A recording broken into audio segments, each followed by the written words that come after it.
एक समय की बात है, एक दूर देश में सागर सिंह नाम का एक डाकू रहता था।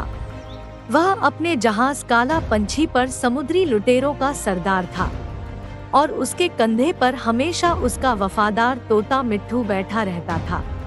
सागर सिंह और उसके साथी एक खजाने की खोज में निकले थे। उन्होंने सुना था कि नीले समुद्र के बीचों बीच एक द्वीप पर सोने का एक बड़ा खजाना छिपा हुआ है। सागर सिंह ने चिल्लाकर कहा, ओ साथियों, आज हम वो खजाना ढूंढ कर रहेंगे। सभी डाकू जोर से चिल्लाए, जी हुजूर। उनका सफर बहुत ही रोमांचक था। रास्ते में उन्हें तूफानों का सामना करना पड़ा, विशालकाय लहरों से लड़ना पड़ा और कभी-कभी दुश्मन जहाजों से भी भिड़ना पड़ा। एक रात जब चांदनी बिखरी हुई थी, सागर सिंह ने देखा कि उनके जहाज के पास एक छोटी सी नाव तैर रही थी। उसमें एक बूढ़ा आदमी बैठा था जो बहुत ही थका हुआ लग रहा था।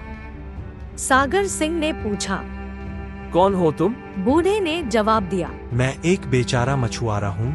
मेरी नाव तूफान में फंस गई और मैं रास्ता भूल गया। सागर सिंह ने उसे अपने जहाज पर आने का इशारा किया। चिंता मत करो, हम तुम्हें सुरक्षित द्वीप तक पहुंचा देंगे। बूढ़े ने सागर सिंह को एक नक्शा दिखाया। यह नक्शा उसी खजाने का है जिसकी तुम खोज कर रहे हो। मैं तुम्हें वहां ले चलूंगा। बदले में मुझे सिर्फ सुरक्षित घर पहुंचने का जिम्मेदारी लेना होगा। सागर सिंह और उसके साथी खुशी से उछल पड़े।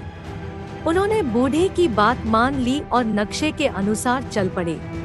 कई दिनों के सफर के बाद वे उस द्वीप पर पहुंचे जहां खजाना छिपा हुआ था। वहां उन्हें बहुत सारे चुनौतियों का सामना करना पड़ा, जैसे कि जंगली जानवर, जहरीले सांप और चक्रवाती तूफान। लेकिन अंत में उन्होंने खजाने को ढूंढ निकाला। सागर सिंह ने जोर से कहा, हमने कर दिखाया, अब हम सबसे अमीर डाकू होंगे। उन्होंने खजाने को अपने जहाज में भरा और वापस अपने देश की ओर चल पड़े। रास्ते में उन्होंने बूढ़े मछुआरे को उसके घर पहुंचा दिया और उसे खजाने में से कुछ सोने के सिक्के भी दिए। बूढ़े ने कहा, धन्यवाद सागर सिंह, तुमने मेरी जान बचाई और मेरी मदद की। सागर सिंह ने मुस्कुराते हुए कहा, हम समुद्री डाकू हैं, लेकिन हमारे दिल में भी इंसानियत है। और इस तरह सागर सिंह और उसके साथी अपने जहाज काला पंछी पर सवार होकर अपने अगले रोमांचक सफर की ओर बढ़ चले। यह कहानी यहीं समाप्त नहीं होती। सागर सिंह और उसके साथी जब अपने देश लौटे तो उन्होंने खजाने का इस्तेमाल अपने देश के लोगों की मदद के लिए किया। उन्होंने गरीबों को खाना और आश्रय दिया और बच्चों के लिए स्कूल बनवाए। सागर सिंह ने कहा, हमें अपनी समृद्धि का इस्तेमाल दूसरों की भलाई के लिए करना चाहिए। खजाना तो बस एक बहाना था, असली खजाना तो इंसानियत है।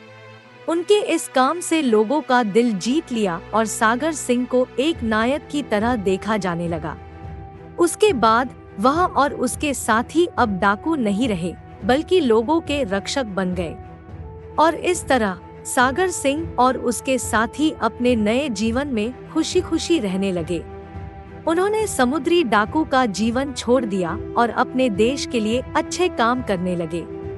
इस कहानी से हमें यह सीखने को मिलता है कि अच्छाई और इंसानियत हमेशा जीतती है और असली खजाना हमारे अंदर ही होता है। अंत में सागर सिंह ने अपने तोते मिट्ठू को देखते हुए कहा, देख मिट्ठू, हमने न सिर्फ खजाना पाया बल्कि अपने दिलों में भी अमीरी पाई।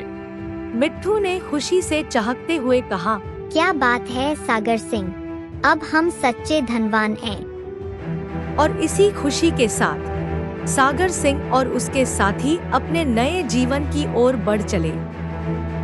दोस्तों, मैं आज विदाई लेता हूँ। मिलते हैं एक नया शानदार कहानी के साथ।